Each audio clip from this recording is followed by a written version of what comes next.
আজকে স্কুলে ছিল ড্রয়িং কম্পিটিশন। সব ক্লাসের স্টুডেন্টসদের নিয়ে আয়োজিত হয়েছিল এই ড্রয়িং কম্পিটিশন, মানে পিপি থেকে ক্লাস 5 সবাই। তো ওদের আঁকার কিছু অংশ তোমাদের সাথে শেয়ার করি। প্রত্যেকেই খুব মন দিয়ে আঁকছে, আর আঁকতে আঁকতে ওরা পাখি দেখতে পেয়েছিল, আমাকেও দেখালো, তো সেটাও ক্যামেরা বন্দি হলো।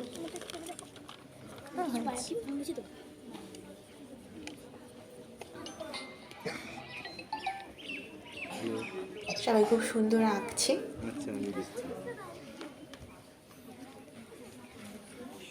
প্রত্যেকেই নিজের মনের ভাবনাগুলো খাতাতে প্রতিফলন ঘটাচ্ছে তার।